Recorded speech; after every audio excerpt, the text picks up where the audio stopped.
नमस्कार दोस्तों, आज मैं आपके सामने दो इम्पॉर्टेंट चीज़ें डिस्कस करूंगा।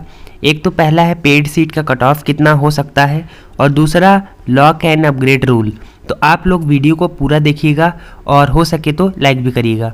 देखिए, हमेशा आमतौर पे यही होता है कि पेड सीट जो होती है उसका कट ऑफ क्या होता है, जो जनरल की लास्ट कट ऑफ होती है उससे 5-10 नंबर जिसका कम होता है उनका हो जाता है पेड सीट में। या जो मान लीजिए रेगुलर में जिन्होंने एडमिशन लिया है पर उनको कॉम्बिनेशन अच्छा नहीं मिलता है, उनको भी पेड का जाता है कॉल लेटर, तो वो लोग अगर चाहें तो वो लोग भी सीट ग्रैब कर सकते हैं। ठीक, तो पेड सीट में पहली बात तो आपको सबसे जो इम्पोर्टेंट बात है वो समझने वाली यही है कि पेड सीट में चाहे एसटी का बच्चा हो, चाहे एससी का बच्चा हो, चाहे आपका ओबीसी हो, सभी जनरल ट्रीट होते हैं। यानी आपको पेड सीट में कैटेगरी का कोई भी फ़ायदा नहीं मिलेगा। आपको पेड सीट में केवल आपके मार्क्स के बेसिस पे एडमिशन मिलेगा। ठीक, आपकी ये जो प्रेस रिलीज़ हुई थी जहाँ पर आपको ये बीएससी मैथ ग्रुप का जो आपका कट ऑफ है जनरल का, वो आपका जनरल, ओबीसी, एससी, एसटी सभी का जो है जारी कर दिया गया था और ये ऑफिशियल कट ऑफ जारी किया गया था। और इस बार कोई उम्मीद नहीं है कि आपका सेकंड कट ऑफ आएगा। पहला तो आपका रेगुलर का कट ऑफ आया, रेगुलर सीट का, और आपका डायरेक्ट अब सीधा पेड का यहाँ पर कॉल लेटर आ गया है। और कुछ दिनों में काउंसलिंग जब आपको 20 की हो जाएगी, 20 तारीख को, तो उसके बाद हो सकता है उसका भी कट ऑफ आ जाए। ठीक, तो देखिए, विभिन्न वर्गों में काउंसलिंग हेतु जो बुलाए गए बच्चे थे उनके लिए सामान्य श्रेणी का 228 था। तो लास्ट जो आपका जनरल कट ऑफ है वो 228 है। ठीक, समझ में आया आपको। आर्थिक रूप से कमज़ोर मतलब जो आपके हो गए ओबीसी वाले बच्चे, अन्य पिछड़े वर्ग, एससी, एसटी हो गए, इन सब से आपको नहीं मतलब है। आपको मतलब है केवल आपका जो आपका सामान्य श्रेणी का लास्ट कट ऑफ है 228। ये अनुमानित वीडियो है, तो आप लोग ये मत मान के बैठ जाइएगा कि हाँ अगर भैया ने कह दिया है तो ऐसा ही होगा। ठीक है, आप लोग अपनी तरफ से पूरी कोशिश करेंगे। रोज़ आप लोग अपने काउंसलिंग पोर्टल को चेक करेंगे, सुबह, दोपहर और शाम को।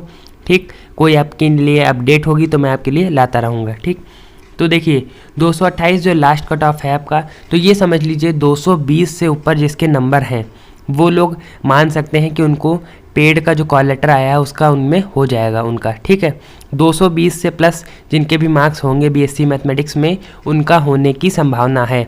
समझ में आया आप लोगों को। ठीक, 220 प्लस अगर आपके मार्क्स आ जाते हैं तो आपका पेड सीट में होने की बहुत ज़्यादा चांसेस होंगे, क्योंकि 5 से 10 नंबर जिनके कम होते हैं अमूमन उनका हो जाता है। ठीक है, पेड सीट में जनरल की ही बात होगी यहाँ पर केवल। मतलब अगर आप एसटी कैटेगरी से हैं तो ऐसा नहीं है आपके लिए 120 से उससे कम 5 नंबर हो जाएगा, ऐसा नहीं है। जनरल का जो लास्ट कट ऑफ है उससे अगर 5 या 10 नंबर कम है आपके तो आपका पेड सीट में हो जाएगा।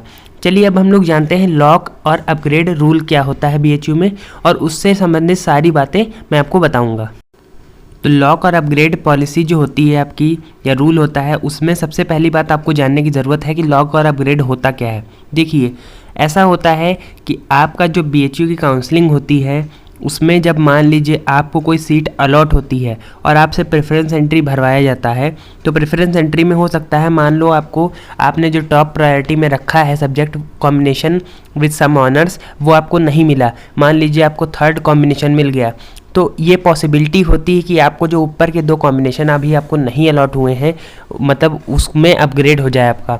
ठीक, लॉक और अपग्रेड का सिंपल यही फंडा होता है कि आपको उससे अच्छा कॉम्बिनेशन मिलने की उम्मीद है। ठीक, मतलब मान लीजिए आपको थर्ड नंबर कॉम्बिनेशन मिला है तो हो सकता है आपको सेकंड मिल जाए अपग्रेड होके, या हो सकता है फर्स्ट भी मिल सकता है। ठीक है, ये स्टेप बाय स्टेप होता है प्रोसेस और इसको हम लोग समझेंगे। देखिए, इंपॉर्टेंट नोट में यहाँ पर लिखा हुआ है, as a result would be declared between 6 and 8 PM on each day counselling, all candidates are required to check their admission status on the course page every day on the regular basis.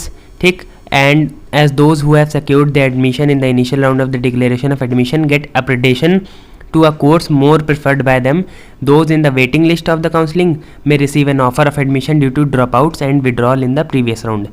यहाँ पर dropouts और withdrawal in the previous round का यही मतलब हुआ कि जो लोग वेटिंग लिस्ट में जिनको कहा गया है कि आप लोग वेट करिए, अगर ऊपर वाले छोड़ते हैं ड्रॉपआउट्स या विड्रॉल, या मान लीजिए ऊपर वाले पेमेंट नहीं करते हैं, ठीक है, तो आपको मौका मिलेगा कि आपका हो सकता है कि एडमिशन के लिए कॉल लेटर मिल जाए आपको, आपका एडमिशन हो जाए या आपका अपग्रेड हो जाए। ठीक, इतनी बात समझिए। ठीक, as those who have secured, अब यहाँ नोट में पढ़िए, as those who have secured their admission of that initial round of declaration of admission list may get upgradation to a course more preferred by them, और जो कि receive और उनको offer मिलेगा जो लोग वेट लिस्टेड हैं, ठीक। और they must visit the portal every day. देखिए यहाँ लिखा हुआ है लेटेस्ट कोर्स एलोकेशन स्टेटस के लिए आपको पोर्टल को रोज़ रोज़ विजिट करना है, ठीक। मान लीजिए आज आपका मान लीजिए आज जो कोर्स अलॉट हुआ, ठीक, तो कल मान लीजिए हो सकता है कि ऊपर वाले ने किसी आपसे अच्छा जिसको कॉम्बिनेशन मिला है और आपने उस कॉम्बिनेशन को ऊपर डाला है, तो आप मान लीजिए कल देखते हैं तो हो सकता है उसने ना सीट ली हो तो आपको मिल जाए वो, ठीक। तो इस तरीके से यहाँ पे प्रोसेस रहता है और इसको आपको समझना है। चलिए अब लॉक और अपग्रेडेशन में जो लिखा हुआ है यहाँ पर फाइनली वो हम लोग पढ़ लेते हैं। यहाँ पर upgradation and locking rule, rearrangement in second और सब्सिक्वेंट एडमिशन लिस्ट। ये देखिए पहला है, एक तो ये है रीअरेंजमेंट हो जाए या लॉकिंग ऑफ कोर्स अलॉटमेंट, ठीक। तो देखिए candidates have to enter their preference of course, ये तो आपको पता है, आपको प्रेफरेंस एंटर करना है। And the module has been developed in the manner to ensure the seats are full और वैकेंट और expiry of deadline of the fee payment. मतलब ये है कि जो आपका मॉड्यूल होता है वो इस तरीके से तैयार किया जाता है कि अगर जो ऊपर की सीट वैकेंट रह जाए तो जो नीचे वाले हैं उनको अपग्रेड कर दिया जाए ऊपर के लिए कोर्सेज़ के लिए, और ऊपर के जो अच्छे कॉम्बिनेशन हैं या ऑनर्स हैं उनके लिए। समझ में आ रहा है आपको, ठीक। और accordingly based on the preference arrangement process will be enable to upward mobility of the candidate in order of the preference field by him और हिज वैकेंसी बीइंग क्रिएटेड। मतलब ये है कि अपवर्ड मोबिलिटी होगी। अपवर्ड मोबिलिटी का मतलब ऐसा नहीं है कि मान लीजिए आपने तीसरे नंबर का प्रेफरेंस चूज़ किया तो आपको चौथे नंबर का मिल जाए, नहीं, हमेशा अपग्रेड होगा। मतलब ये समझ लीजिए कि अगर आपको तीसरा नंबर का अलॉट हो गया, ठीक है, हो सकता है तीसरा ना हो, आपको मान लीजिए 5वें नंबर का अलॉट हो, तो 5वें से नीचे नहीं मिलेगा आपको। 5 या तो वही वाला रह जाएगा, लॉक हो जाएगा एंड में, या तो उससे ऊपर मिल जाएगा कोई, ठीक। तो अगर आपको लॉक करना है तो लॉक करने के लिए जब आपका फी पेमेंट वगैरह आएगा, एडमिट कार्ड प्रोविजनल आपको दिया जाएगा, तो उसमें लिखा रहेगा कि लॉक करने के लिए क्या आईडी है, क्या पासवर्ड, क्या मतलब आपका ईमेल आईडी है जहाँ पर आपको मेल भेजना है और वहाँ से लॉक कराना है, ठीक है। Locking of course allotment, at times if the candidate does not want any change in the course allotted initially to him या हर। मान लो आपको चौथे नंबर का प्रेफरेंस मिला, ठीक है, और मान लीजिए आपने प्रेफरेंस में पहले कुछ गलती की होगी और आपको ऊपर वाला नहीं चाहिए, उससे वो जो ऊपर वाले हैं वो नहीं चाहिए मान लीजिए, ठीक है। तो आप क्या करेंगे, अपना प्रेफरेंस वहीं पर लॉक करवा लेंगे, मतलब जिसे फ्रीज एंड फ्लोट कहते हैं, ठीक है।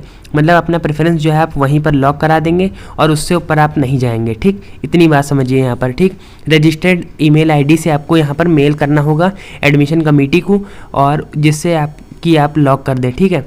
बीएससी, आईएससी, बीएचयू, इस तरीके से आपको जो है ईमेल आईडी प्रोवाइड की जाएगी। वो आपको जब प्रोवाइड की जाएगी तब मैं आपको बताऊंगा, हो सकता है चेंज भी हो जाए उसमें, पिछले साल तो यही थी, ठीक है। तो इस बार हो सकता है चेंज हो जाए, हो सकता है कि वही रहे, तो जो भी होगी मैं आपको बता दूंगा। तो फिलहाल वीडियो में इतना ही था। लॉक और अपग्रेड से आप रिलेटेड आपके सारे डाउट्स मुझे लगता है क्लियर हो गए होंगे। अगर आपका कोई भी डाउट परसिस्ट करता है तो आप मुझे कमेंट सेक्शन में बताइए, और आप मेरे टेलीग्राम चैनल से भी जुड़ सकते हैं जहाँ पर आपको मैं काउंसलिंग की एडवाइस फ्रीली प्रोवाइड करता हूँ। धन्यवाद, मिलते हैं किसी नेक्स्ट वीडियो में।